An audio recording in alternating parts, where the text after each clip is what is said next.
One, two, three.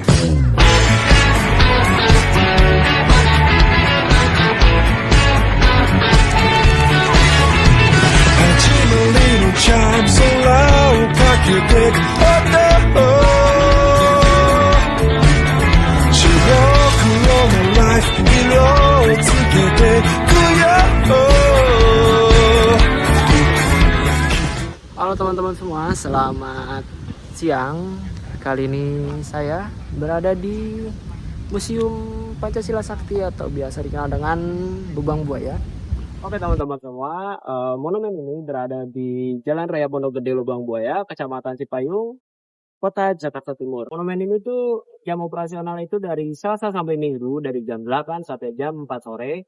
Dan khusus di Hari Pahlawan itu tiket masuknya free, dan untuk tiket masuk yang biasa itu untuk orang umum itu 5.000 per orang, dan pelajar mahasiswa ataupun TK SD SMP rombongan itu 3.000 per orang. Dan untuk di sini juga khususnya ada jasa pemandu ataupun tour guide itu 100.000 per bis.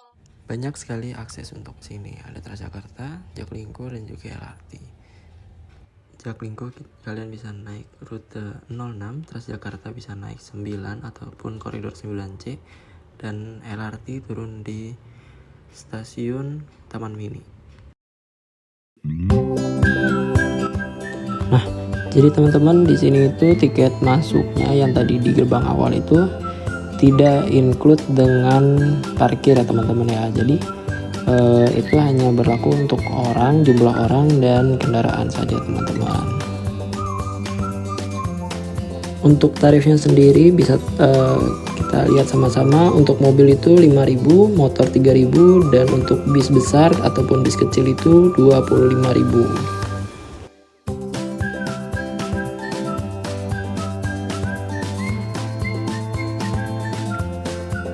Oke teman-teman, kita sekarang sudah berada di dalam area parkir dari Monumen Pancasila Sakti ini. Nah, teman-teman sini, nah di sini itu ada parkiran untuk sepeda motor, teman-teman.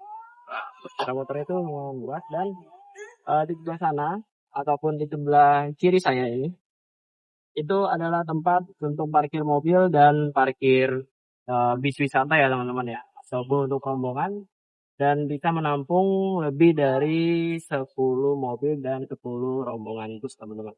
Di sini juga terdapat fasilitas kantin. Bukan kantin teman-teman.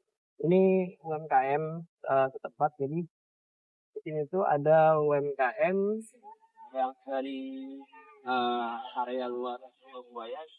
Nah, oke teman-teman, di sini juga ada fasilitas yaitu musola Anur yang bisa dipergunakan untuk para pengunjung monumen untuk sholat teman-teman. Oke, kita lihat musolanya yuk. Kebetulan ini lagi cukup ramai teman-teman karena ada rombongan juga dari luar kota teman-teman. Juga ada fasilitas untuk wudhu dan toilet teman-teman. Itu di sana ada untuk toilet dan untuk wudhu teman-teman.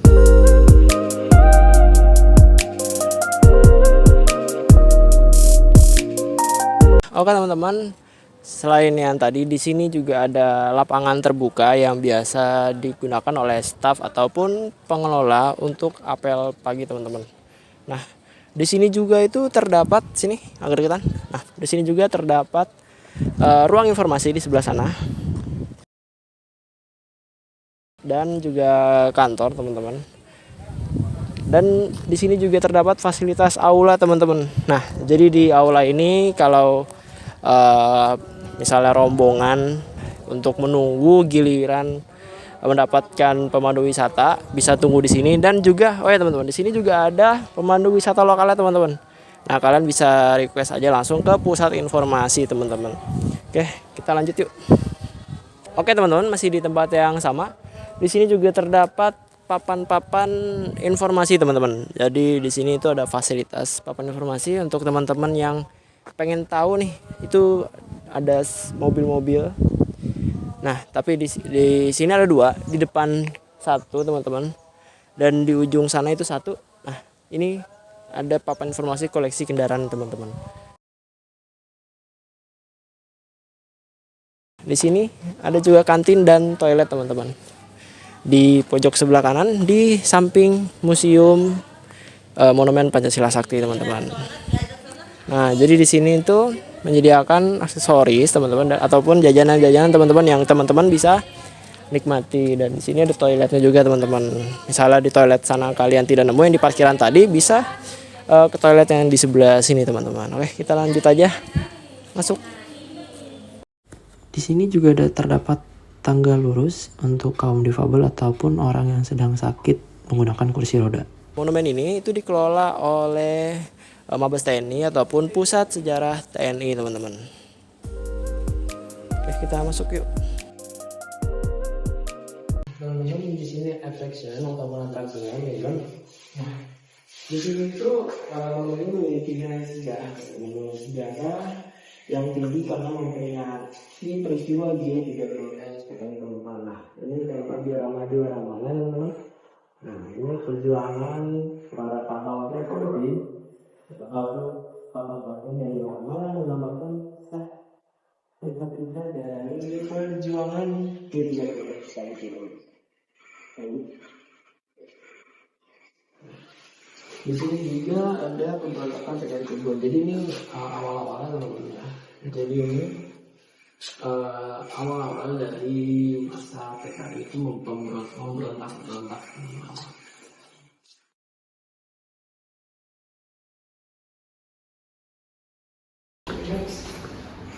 Nah, di sini juga ada sebagai peristiwa revolusi sosial di Langkat teman-teman.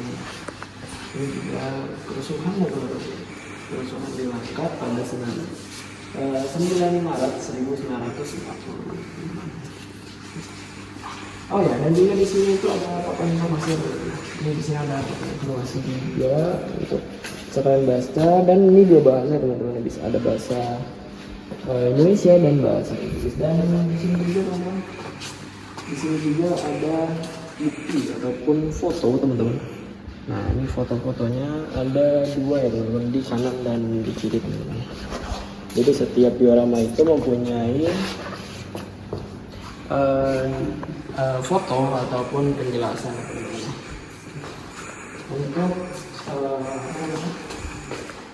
Untuk memberikan kenyamanan dan pengetahuan bagi para pengunjung.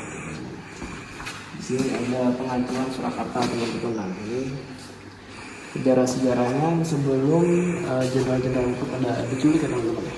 Nah, ini ada pembebasan Golang Garing teman-teman. Juga ada foto-fotonya teman-teman. Juga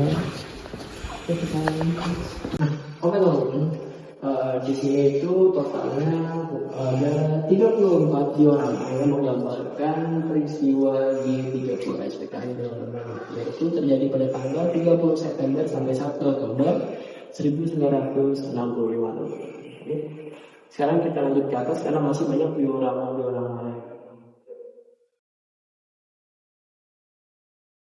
Oke teman-teman, di sini juga ada koleksi dari bendera PGRS dan baju dari PGRS teman-teman. Ini detail-detailnya teman-teman, bendera dan bajunya teman-teman. Nah, di sini juga ada perangko teman-teman. Nah, ini perangko yang ada gambar Soekarno-nya teman-teman. Jadi pada tanggal 30 September itu teman-teman, tanggal 30 September Partai Komunis Indonesia itu berusaha mengambil alih pemerintahan RI. Nah, kemudian usaha kudeta ini digagalkan oleh Soeharto teman-teman. Nah, jadi dalam persiapan kudeta perangko ini dari seri Soekarno ini bertuliskan Republik Rakyat Indonesia akan beredar jika kudeta Partai Komunis Indonesia ini berakhir. Nah, tapi karena gagal, jadi banyak terdapat di pedagang-pedagang di Hong Kong teman-teman. Bisa kita lihat detailnya.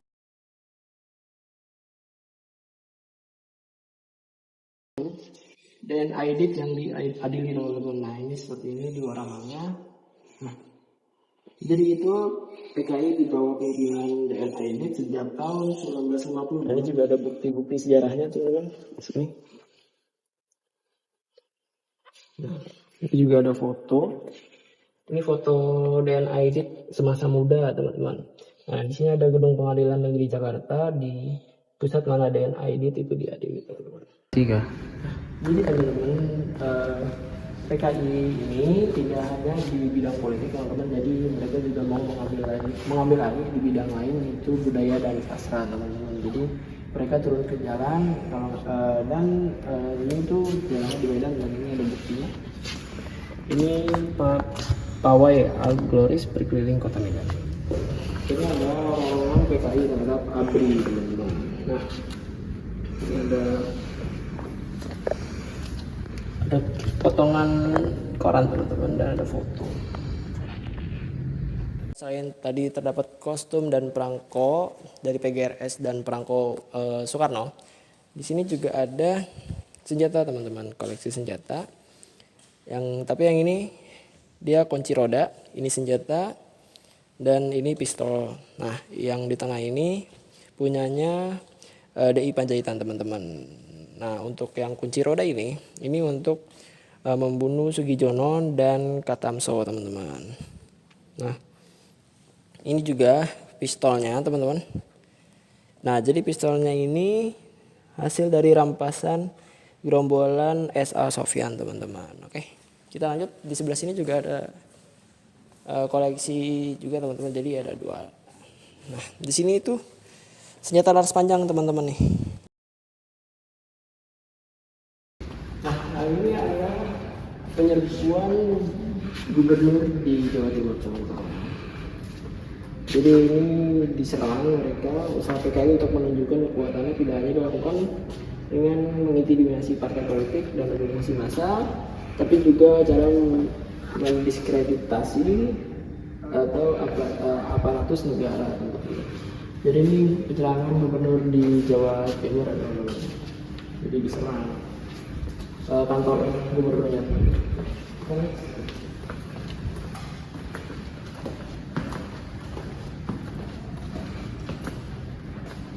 Nah, ini ada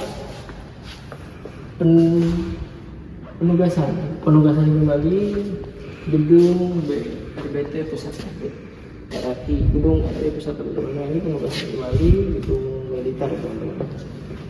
Ini ada bukti-buktinya.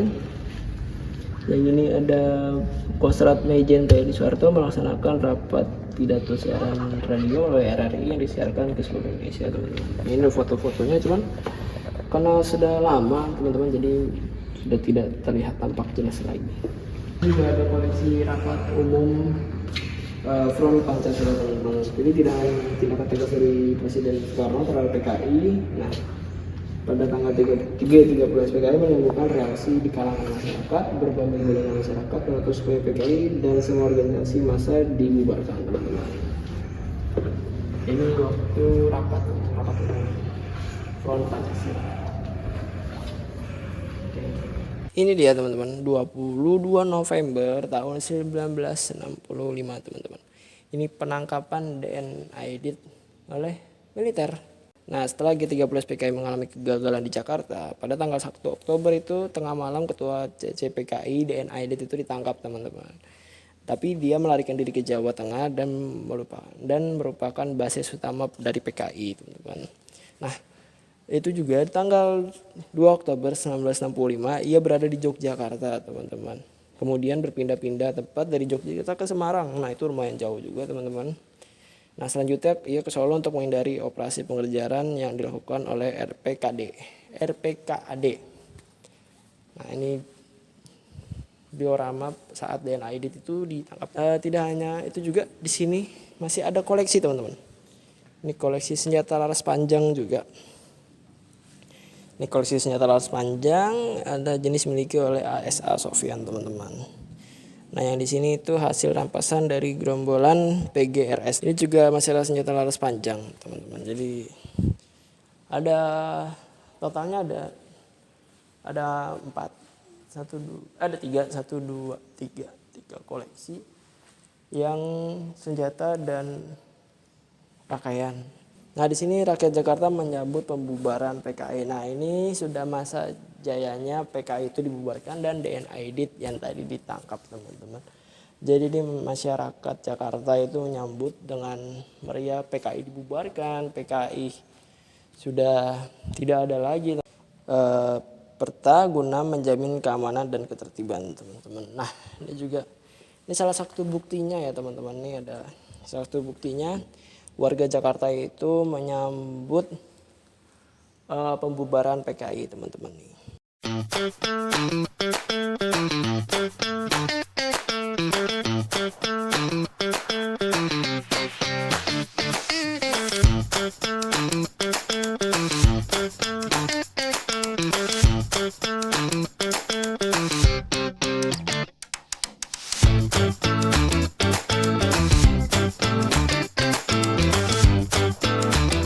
Setelah tadi kalian sudah melihat 34 diorama yang terdapat di dalam Museum Monumen Pancasila Sakti sampai tertembak DN Aidit, kita akan lanjut ke seberang sini teman-teman. Jadi masih berlanjut ya untuk museum-museum.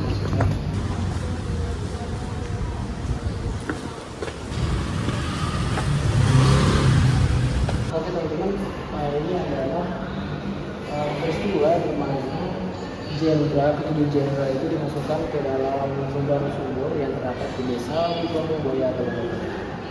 Nah, bisa kita cek dulu kayaknya.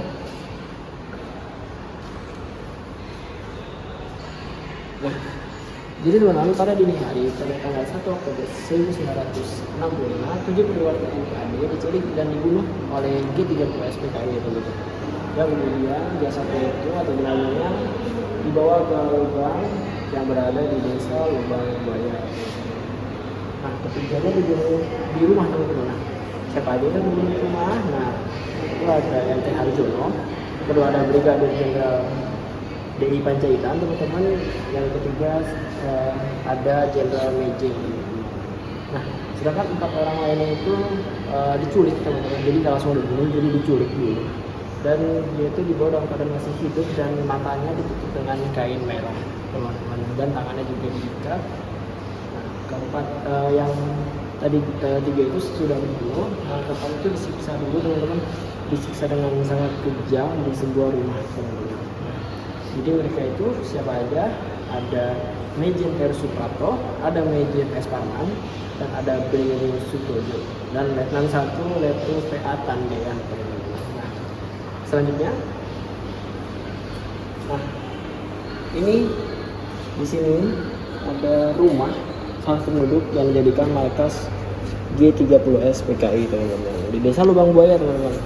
Nah, jadi selanjutnya jenazah diseret dan dimasukkan ke sebuah sumur berdiameter 75 cm dan kedalaman 12 meter dengan posisi kepala di bawah teman-teman.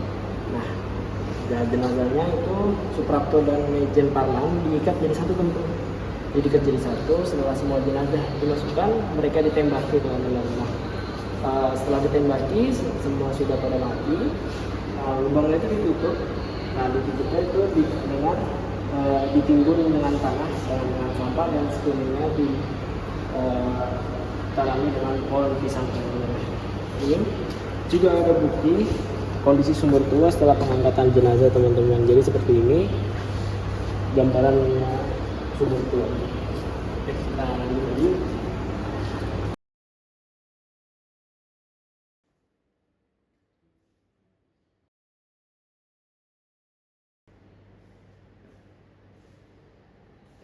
Nah teman-teman, di sini juga masih ada fasilitas dari kantin ya teman-teman.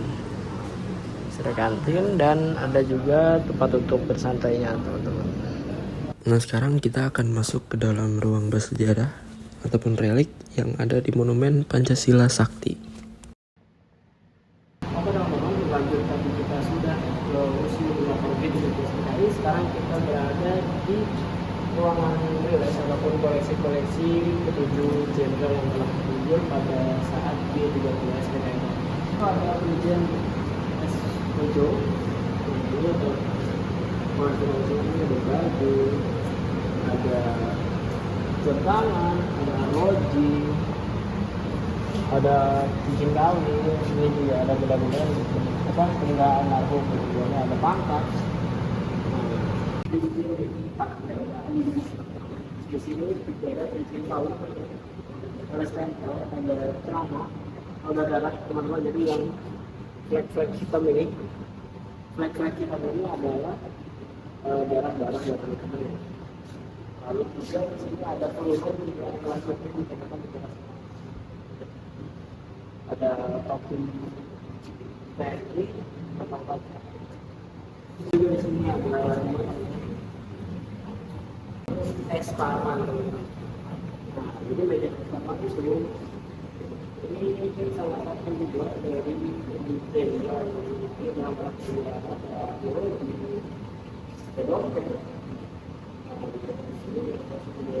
pakai video di bawah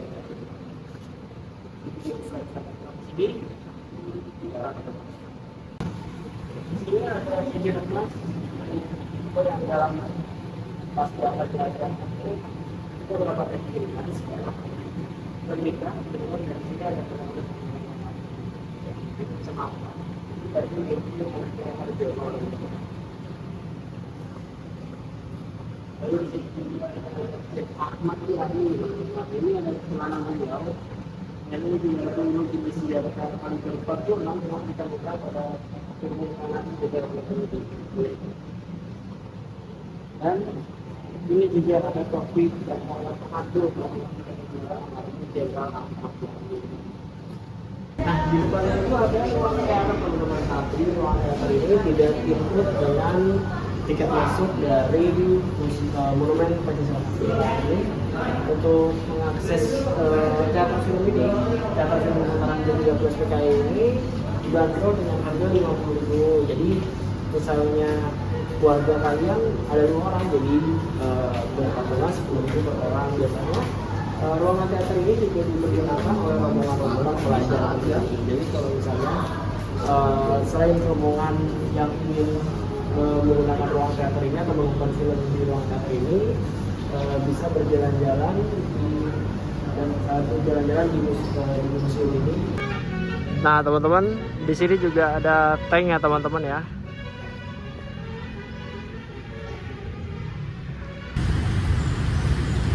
Di sini juga ada koleksi dari Panzer ya teman-teman. Ini peninggalan juga pada saat gerakan G30S PKI teman-teman.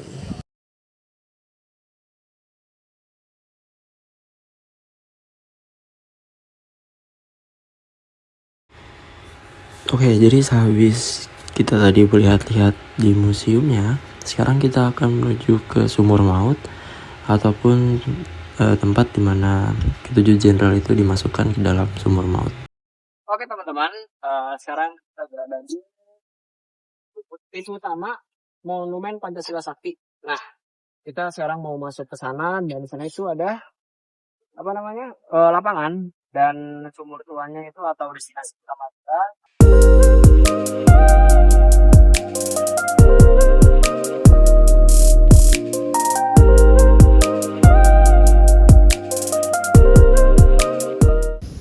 Sekarang kita sudah sampai di Sumur Maut, tepatnya di mana para jenderal itu dimasukkan ke dalam lubang ini. Kita cek sama-sama yuk gimana kondisinya. Adalah Sumur Maut, satu sumurnya di sini.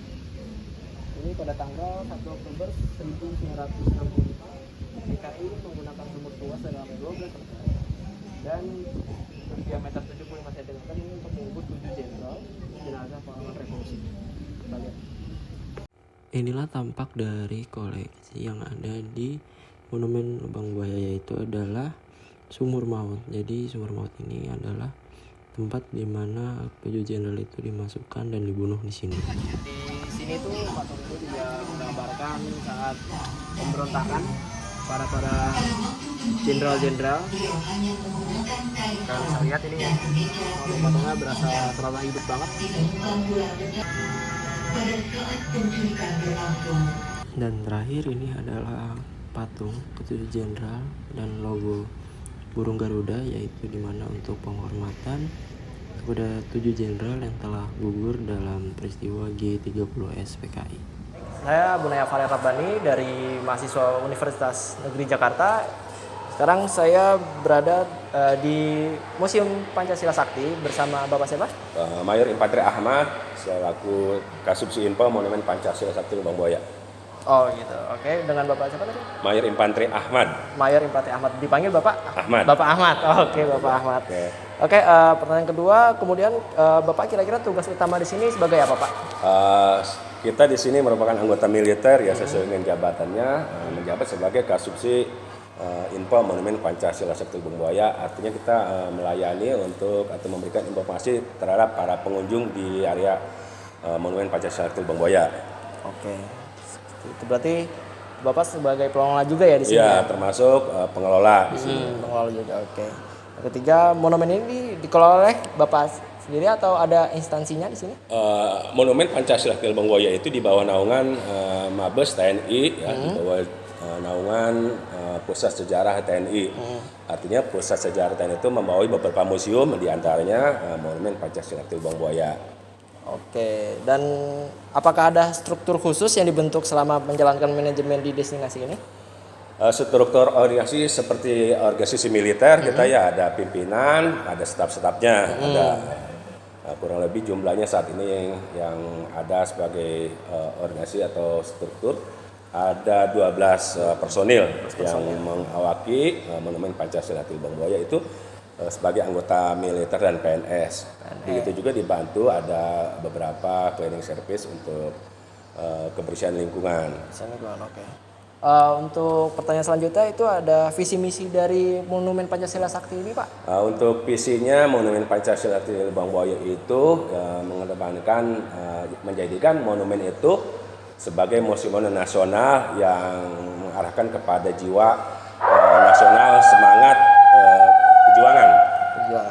Dan misinya? Misinya kita melayani pelayanan prima terhadap para pengunjung atau terhadap para wisatawan di Monumen Pancasila Sakti Lubang Buaya. Untuk menambah wawasan tentang kesatuan, kemudian keutuhan bangsa, seperti itu. Oke. Untuk selanjutnya dari struktur tersebut siapa orang yang bertanggung jawab penuh dalam melaksanakan manajemen di museum ini, Pak? Yang menjabat di sini ada kepala monumen ya, berpangkat Letnan Kolonel, itu jabatan setelah struktur di militer. Oke. Terus bagaimana cara pihak manajemen atau pengelola berkomunikasi dengan para staf di sini untuk menjalankan manajemennya dan misalnya mengadakan pertemuan khusus atau seperti apa, Pak? Kegiatan rutin sehari-hari ya kita sebelum kita melaksanakan semisal ada pengunjungan ataupun tidak ada, kita seperti biasa apel pengecekan, menyampaikan sesuatu informasi, begitu juga siangnya. Jadi kita ada hal-hal yang perlu disampaikan setiap harinya ya sesuai di jam kedinasan atau jam kerja. Oh, berarti setiap ada kunjungan tuh harus melapor dulu ya, Pak ya? Ya, setiap ada kunjungan biasanya ada yang bersurat, kemudian ada juga yang secara dadakan seperti itu. Nah, itu tidak jadi masalah sepanjang memang kondisinya masih landai dan tidak padat para pengunjung. Oh begitu, berarti bisa juga dadakan ya, Pak Bisa ya? juga dadakan. Bisa juga dadakan ya, oke. Pertanyaan selanjutnya itu apa saja sih, Pak, tantangan terbesarnya dalam mengelola monumen ini dan bagaimana cara mengatasinya, Pak? Tantangan yang terbesar saya rasa apabila pengunjung begitu padat begitu ya, yang membutuhkan pemandu itu kita agak kekurangan pemandu, akhirnya para pengunjung tidak terwadahi seperti itu.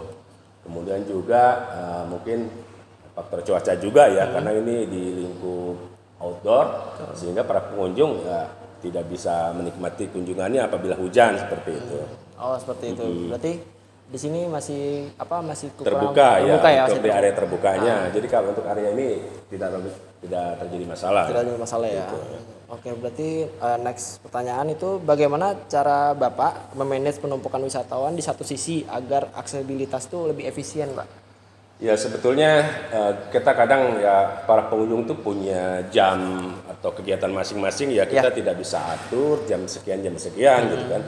Tapi artinya apabila mereka mau berkunjung kemudian ada penumpukan membutuhkan pemandu ya mereka kami silakan untuk istirahat dulu, atau dia mau berkunjung dengan secara pribadi, setelah itu baru kita narasikan, atau sebaliknya kita sambil bernarasikan sambil berkunjung seperti itu. Oh, berarti bisa on the spot langsung On the ya, spot Pak? langsung. On the spot begitu. langsung ya, Pak ya.